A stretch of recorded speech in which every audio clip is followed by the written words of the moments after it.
melestarikan, karena dengan lingkungan inilah kita bisa hidup akan menjadi lebih. Kita bisa menghormati sesama makhluk hidup. Ini BKN-nya. Bagaimana upaya kita sesama makhluk hidup? Ketergantungan kita dengan juga makhluk hidup yang lain. BKN. Agama. Seandainya Tuhan tidak menciptakan tanaman dan tumbuhan, dari mana asupan oksigen yang bisa kita hirup setiap hari ini? Makanya di kota-kota besar itu wajib hukumnya untuk membuat hutan kota. Itu bukan karena apa? Karena itu untuk menambah sirkulasi oksigen yang ada di kota. Karena semuanya sudah jadi rumah tanamannya, maka harus wajib setiap kota itu dengan luasan itu seperberapanya itu harus ada hutan kota. Di Jakarta ada Pak hutan kota di beberapa titik. Jadi itu pembelajaran di sana. Ya. Itu contoh. Ini adalah lingkungan. Tidak usah buka buku, tidak apa-apa. Jadi kalau kita mengajarkan populasi bukan dalam ruangan, populasi adalah kumpulan bla bla bla bla bla bla. Komunitas ada itu Pak. Adabkan mereka pada fakta di lapangan, sehingga mereka paham. Saya dulu mungkin yang kenal dengan saya waktu di sini, saya dulu pemandu IPA, saya 3 bulan dilatih. Jadi misalnya pembelajaran peredaran darah, anak sajak keluar Pak. Ada yang jadi jantung, ada yang jadi kaki, ada yang jadi darah, ada yang jadi tangan kanan, ada yang jadi tangan kiri, ada yang jadi kepala, semua organ tubuh. Siapa yang punya tugas untuk memompa darah ke dalam tubuh, di dalam tubuh kita ini? Jantung kan? Ada yang dari jantung. Ketika saya praktekkan di lapangan, jantung ngomong, jantung yang memompa darah. Kamu ke kaki, kamu ke tangan kanan, kamu ke kiri. Yang kepala ngomong, aku kekurangan darah, dipompa sama jantung ke darah ke kepala. Kakinya bilang, saya kurang darah di kaki kiri, pompa sama jantung. Bayangkan, jadi masukkan kelas. Bayangkan seandainya jantung itu Anda kira-kira mampu ndak Anda dalam 24 jam. Di situ. Anak senang. Oh iya, begitu. Seandainya jantung ini bukan ciptaan yang kuasa, kalau kita yang jadi jantung memompa 24 jam mampu nak secara ringan. Jadi itu contohnya Pak. Kenapa? Ini ada isinya. K13 itu memberdayakan siswa karena siswa punya potensi. Ini akan menjadi kelihatan ada isinya. Siapa yang akan memberikan warna? Guru. Kalau hanya seperti ini tidak kelihatan Pak. Saking kita tahu kalau ini botolnya aqua. Seandainya kita sama tidak tahu, tidak akan bisa menyebut itu. Siapa yang akan memberikan warna ini? Adalah guru. Oleh karena itu saya hanya ingin memotivasi kepada teman-teman semua bahwa ayo kita tanamkan bahwa kita harus bangga menjadi seorang guru di dalam jiwa kita. Kenapa? Karena tidak setiap orang bisa menjadi guru, tapi setiap orang bisa memberikan ilmu. Ya atau tidak? Setiap orang bisa memberikan ilmu, tetapi setiap orang tidak bisa menjadi guru. Karena guru itu perlu keahlian, punya seni. Tak langkau seorang paman atau tukang becak. Apakah tidak bisa memberikan ilmu? Bisa. Tapi apa mereka bisa betul jadi guru? Tidak bisa. Ini yang harus kita banggakan. Makanya harus ceria.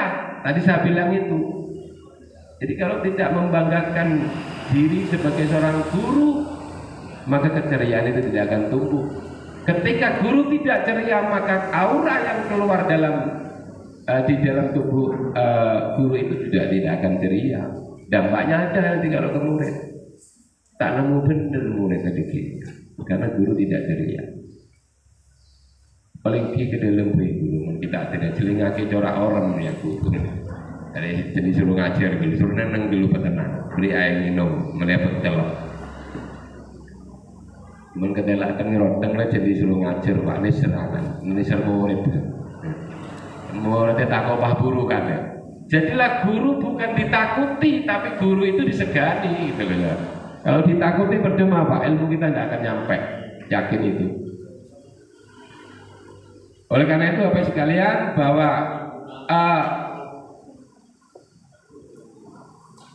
moto saya ceria itu ada akronim dari C-nya adalah cerdas. Bahwa di situ kita harus punya kemampuan, punya kesanggupan sebagai seorang guru atau seorang top manager di sekolah itu. Itu cerdas, ya. Terus kemudian yang kedua, E-nya adalah edukatif. Ketika edukatif ini maksudnya adalah kita punya jiwa mendidiknya, punya jiwa membina, punya jiwa sebagai orang tua. Ini edukatif. Punya jiwa untuk melatih. Edukatif.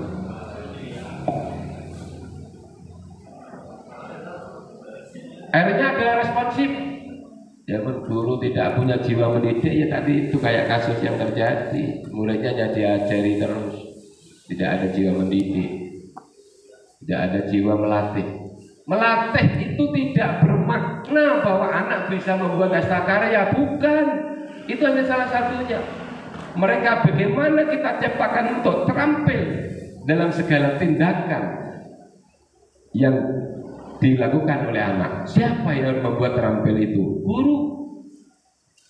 Makanya mengajar, mendidik dan melatih itu satu kesatuan, tidak bisa dipisahkan. Bagaimana ilmu kita bermanfaat? Makanya di masa pandemi ini adalah tidak semuanya jelek Pak, tapi ada hikmah positifnya. Akhirnya apa? Di situ ada pembelajaran jarak jauh. Ketika ada pembelajaran jarak jauh, guru beri tugas ke muridnya, beri pertanyaan lebih. Mari kelas 1 sampai kelas 6 beri pertanyaan. Faktanya apa? Saya jawab ring tuan, saya lenteng ke berhenti, ring tuan, benih murid. Ini fakta ini. Saya yang paling kasihan itu kelas 1 dan kelas 2 Pak. Sudah diberi pertanyaan, cek nak kanak tak kenal huruf, kita oning maca nulis, diberi pertanyaan, siapa nama ibumu, siapa nama kakakmu, siapa saya suruh maca ini. Akhirnya yang tua nasi alenteng kepada timur. Tapi kenteng ria nilai, nah ada yang tinggal kelas, banyak naik kelas. Cek nilai tak ngolak Pak. Sabar ya. Oh belum. Sabar ya. Oh pinter nak kanan, beri sangat. Oh dia meleng, dia beri belum, petok setengah B sesuai KKM. Jadi nilai tak ngolak. Seharusnya di masa pandemi itu tugas itu bentuknya tuntunan, bukan tuntutan. Kalau tuntutan hanya memenuhi persyaratan aja, guru jarak jauh sudah melaksanakan, sudah Pak, lapor kepala sekolah, Pak ini saya sudah melaksanakan pembelajaran jarak jauh, ini tugas yang saya berikan, nilainya ini Pak, nilai genteng kapi, ada nilai coba sekali, beluk sana, petok setengah paling mabuk. Kenapa? Karena KKM-nya minimal 75.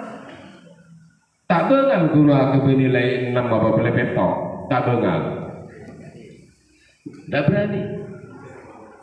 Jadi itu kondisinya yang ada kemarin itu. Oleh karena itu, ayo kita yang ketiga responsif, kondisi responsif kita tanggap dengan kondisi ini.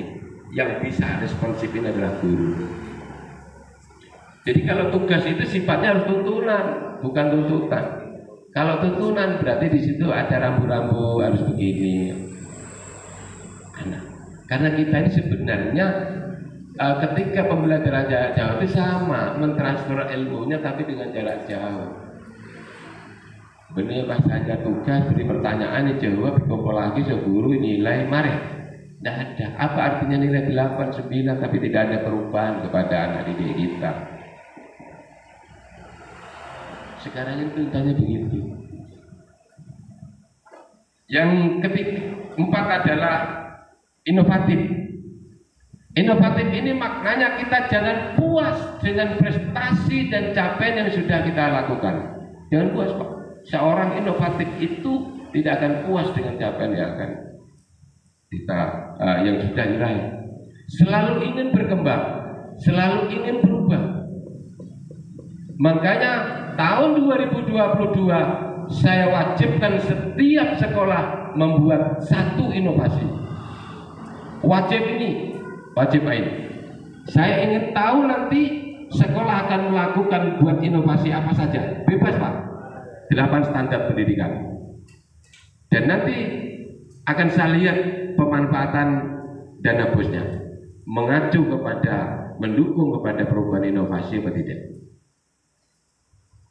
Jadi kenapa saya memperlakukan ini? Saya ingin jadikan sekolah bapak dan ibu harus menjadi gula.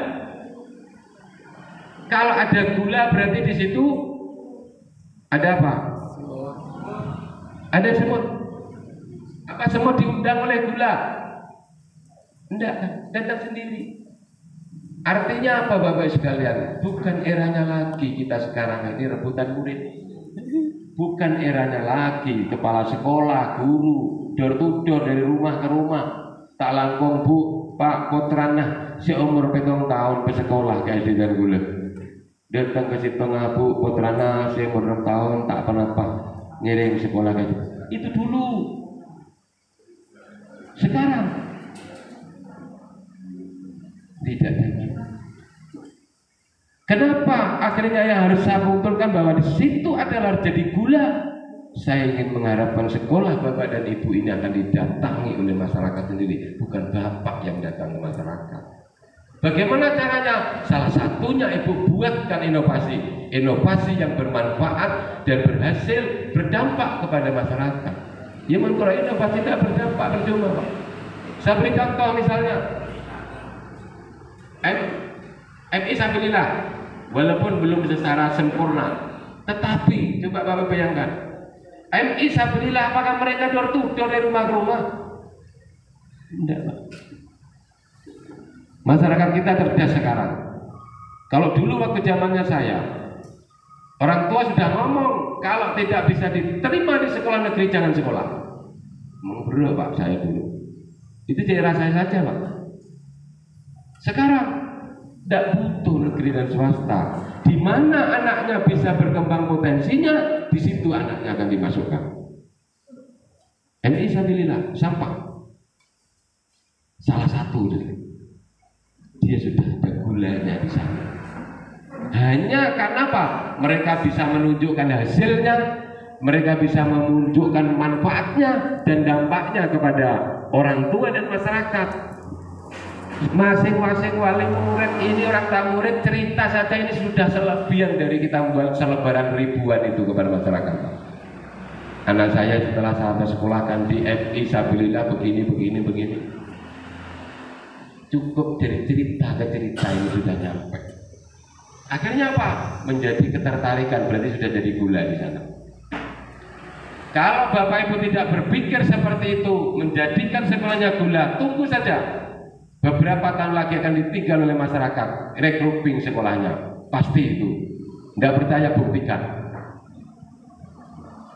Ya, oleh karena itu saya tidak ingin seperti itu, maka jadikan sekolah ini gula. Jangan jadikan madu, Pak. Kalau jadikan madu berarti kalau didatangi semut berarti madunya palsu. Ya. Yang jangan jadi madu.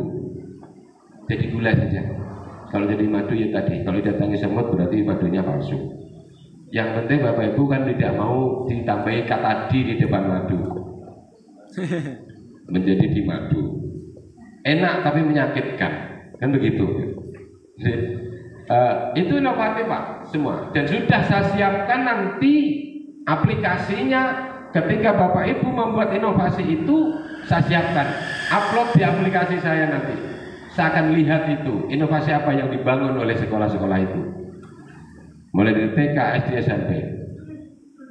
Jadi saya siapkan Pak. Nanti Pak Arif untuk yang SD akan dipanggil nanti. Kita sampling nanti berapa SD untuk memaparkan inovasinya di kabupaten. Saya ingin lihat progresnya seperti apa. Inilah upaya yang kita gunakan. Kenapa? Karena visi kita ini jelas. Dengan visinya pimpinan kita yang saat ini adalah Sampang Hebat Bermartabat, maka ketika kata hebat dan bermartabat ini yang ada di benak kita ini, siapa yang bisa membuat hebat dan siapa yang bisa membuat bermartabat, salah satunya adalah guru, bukan orang lain. Saya, kita, Bapak Ibu hebat menjadi kepala sekolah dan guru, saya hebat menjadi kepala dinas pendidikan misalnya, teman-teman kepala bidang, ini tidak lepas dari tangan-tangan dingin seorang guru. Oleh karena itu kalau saya menghitung armada kekuatan dengan Sampang Hebat ini, kita mengemban amanah mewujudkan SDM yang berkualitas dan berdaya saing. Ini Pak kita. Tidak ada lagi visi di sekolah, tidak ada lagi visi di dinas. Visinya satu, Sampang Hebat Bermartabat. Bapak dan Ibu adalah tegak lurus dengan saya, mewujudkan SDM yang berkualitas dan berdaya saing dengan kurikulum yang didesain seperti K13 itu. Banyak sudah berlaku anak didik kita yang belum menunjukkan kemartabatan. Hebatnya kadang ada sudah, tapi belum tentu bermartabat. Ketemu dengan gurunya, dada selamat pagi Bu, tak untung guruna ajak main TikTok semurid. Ya, ini kondisi yang kita hadapi. Makanya perlunya kita menanamkan karakter, memberikan warna kepada ini. Warna ini yang cocok untuk anak itu merah apa biru apa hitam. Guru. Karena guru menganggap ini ada isinya, bukan tidak ada isinya. K13 yang akan merubah menjadi kurikulum Merdeka Belajar. Ini yang diharapkan, dimerdekakan, kita berdayakan. Di sana adalah, di sini adalah ada potensi-potensi keemasan yang bisa kita bangkitkan, kita keluarkan dari seorang guru. Jadi begitu. Ya, jadi itu inovatif. Yang terakhir adalah adaptif. Adaptif itu adalah kemampuan kita, seorang guru, seorang kepala sekolah, seorang pengawas dan penilai, serta kami di jajaran dinas pendidikan mampu menyesuaikan dalam situasi dan kondisi apapun. Seperti yang tadi saya bilang di masa pandemi. Siapa yang memperkirakan ada masa pandemi? Seandainya tidak ada pandemi, mungkin kita tidak mengenal Zoom meeting, virtual, gitu ya, pembelajaran jarak jauh. Yang ada dulu sekolah jarak jauh. Ya. Tapi dengan pandemi kita akhirnya mengenal itu. Ya man tidak ada meeting Zoom meeting apa Zoom meeting enggak iya. Gitu ya. Itu kita mampu beradaptasi dengan kondisi seperti itu. Saya memang saat ini tidak banyak berbicara tentang fisik, Pak. Saya berbicara tentang non fisik. Karena itu adalah yang ditunggu oleh masyarakat. Kita masih banyak bisa dikatakan kritis karakter di dalam produk kita di pendidikan. Makanya harus ini Bapak dan Ibu sebagai kepala sekolah top manager. Kenapa kepala sekolah sekarang tidak diberikan tugas tambahan mengajar? Karena Bapak biar fokus untuk memanajerial di sekolah itu, mengelola, memanajemen di sekolah itu, bagaimana sekolah itu bisa berdaya guna dan berhasil guna untuk menciptakan sumber daya manusia yang berkualitas itu. Tanpa Bapak dan Ibu berpikir menjadikan sekolahnya gula, ya tunggu saja. beberapa tahun lagi Bapak dan Ibu akan ditinggal oleh masyarakat. Itu sudah pasti. Di samping memang kami berhasil. Ya, jadi ini yang harus kita lakukan. Jangan lelah dengan prestasi yang sudah dikerjakan. Jangan cepat puas keberhasilan yang sudah diciptakan. Seorang inovatif tidak akan puas dengan itu. Kenapa saya juga berani menyatakan itu? Karena saya sudah pernah berhasil, Pak, pada saat saya memimpin Dispenduk Capil. Dari inovasi yang saya bangun, terakhir saya mendapat penghargaan dari pusat, dari Kemenpan sebagai di kabupaten bunyinya sudah Kabupaten Sampang yang paling inovatif top 30 saya, Pak. Jadi ini sudah diciptakan. Kenapa? Karena itu sudah saya buktikan slogan saya itu. Cuma saya di Capil tidak pakai slogan ini, Pak. Saya hanya berbicara fakta. Saya sudah pelaksanaan. Masuk di pendidikan, saya masuk di pada pendidikan sebagai sistem, berarti di sini yang kita terjemahkan. Agar itu tidak hanya sebagai slogan, sebagai retorika, sebagai pembuka dalam pembuatan pendahuluan dalam sebuah makalah, karya tulis, atau tulisan-tulisan ilmiah lainnya. Kata pendidikan sebagai sistem tidak pernah lepas dari tulisan itu. Karena Bapak dan Ibu menerjemahkannya untuk mengembangkan yang lain dari sana. Jadi itu harapannya. Oleh karena itu Bapak dan Ibu sekalian, saya ketika Bapak dan Ibu akan bisa menciptakan gula-gula sekolah ini, saya yakin kalau semua tadi yang disampaikan 33 atau 34 lembaga di Kecamatan Jrengge ini bisa menjadi gula, maka nanti di Sampang ini akan bertaburan prestasi. 620 lembaga SD akan bertaburan prestasi di situ. Ayo kita bersaing. Saya, Distrik dan Kemenak cabang dinas sudah bersatu, Pak. Kemarin kami sudah rakor, saya satukan, tidak ada trikotomi pengelolaan pendidikan di Kabupaten Sampang ini. Bergerak kita adalah satu. Berbicara pendidikan ini adalah semuanya. Tidak mungkin ketika Bapak Bupati berbicara pendidikan hanya ngomong TK, SD dan SMP. Karena semua ini sasarannya adalah penduduk Sampang. Yang punya penduduk Sampang adalah Bupati. Maka ini saya satukan, Pak. Alhamdulillah semua kepala kantor Kemenak beserta seluruh jajarannya dan kepala cabang dinas yang bertanggung jawab pengelolaan SMK secara terbuka mereka welcome menerima kebersamaan ini dan kebersamaan ini, sehingga akan saya ciptakan satu data pendidikan di Kabupaten Sampang ini. Jadi saya bisa melihat data jumlah lembaga SMA dengan guru dan muridnya. Saya bisa melihat jumlah lembaga MA, TK, RA, MI, MTS, MA di Kabupaten Sampang ada berapa, dengan jumlah murid berapa, tahun berapa. Di dua ini juga bisa melihat, Kemenak bisa melihat data di pendidikan. Enak, Pak. Jadi tidak lagi kita ada perlu data ke Kemenak, minta Kemenak dulu. Ini kita bangun, Pak. Jadi alhamdulillah kemarin sudah sepakat untuk menyatukan ini menjadi satu data, karena kita sama-sama sadar, menyadari dan mengelola pendidikan ini tidak bisa parsial, harus bersama-sama. Karena semuanya ujungnya adalah untuk pendidikan di Kabupaten Sampang. Dan yang perlu saya sampaikan kepada Bapak Ibu sekalian, sekedar untuk diketahui, karena ini perlu dorongan, perlu dukungan di lembaga pendidikan. Indeks pembangunan manusia kita di Kabupaten Sampang tahun 2020 62,7. Rata-rata Jawa Timur 71, rata-rata, Pak, 71. Kita masih berada di 62,7. Dari tiga aspek IPM, kesehatan, pendidikan, ekonomi, pendidikan yang kenaikannya sangat lambat, 0, Pak, tiap tahun. Berat. Indikator pendidikannya ada dua, harapan lama sekolah dan rata-rata lama sekolah.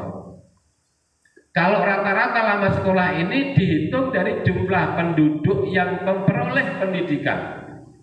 Di Sampang masih ada persoalan usia di atas 50 tahun tidak memperoleh pendidikan. Jadi kalau ibaratnya begini Pak hitungannya, ada 100, yang 50 ini berpendidikan. Kalau di rata-rata pendidikannya sudah